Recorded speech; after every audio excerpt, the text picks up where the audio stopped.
సంతరాయుడని దేవదేవ రామ రామయ్య రామ రామ దేవదేవ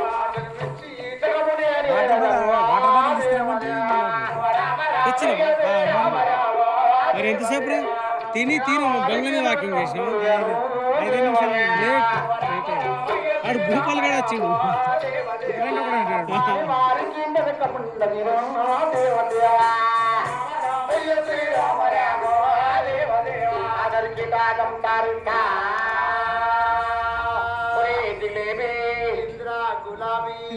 గులాబీ పోతుందట నైనా ఇక బ్రహ్మం గారు గరిమిరెడ్డి అచ్చమాంబ కాపుల అచ్చమ్మ దగ్గర కూడా పోయిందమ్మా బ్రహ్మం గారు. మొట్టమొదటిసారిగా బ్రహ్మం గారు కాలజ్ఞానం రాయడానికి ఎక్కడికి పోయిందంటే కాపు గరిమిరెడ్డి అచ్చమాంబకు చాలా గోవులు ఉన్నాయట. వాళ్ళ గోవుల కాపరు చేసుకుంటూ బ్రహ్మం గారికి కాలజ్ఞానం రాస్తున్నాడు. కాపోళ్ళ ఇంటికి కూడా పోయిండు. కాపోళ్ళ ఇంటికి, కక్కయ్య ఇంటికి, ముస్లిం నవాబు గారి ఇంటికి పోయిండు బిడ్డ.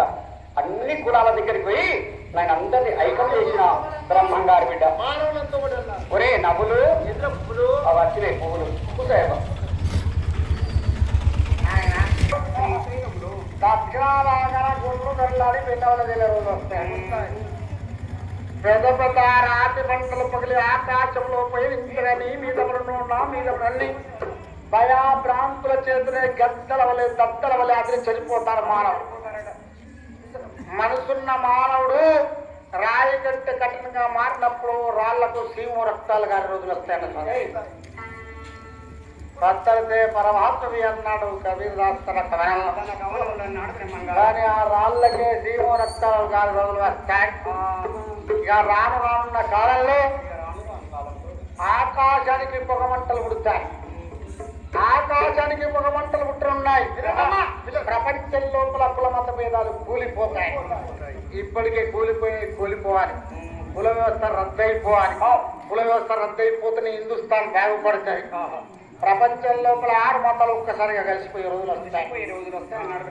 మతాల చేత కులాల చేత యుద్ధాలు జరిగి పోట్లాడుకొని అనుభవం ఎత్తేసుకొని అరే దేవుడి ఆడుకున్న కానీ ముందు జనమంతా చచ్చిపోతుందని ప్రపంచ దూతలందరూ 6 మతాలు ఒక్కసారిగా కలిసిపోయే రోజులు వస్తాయి.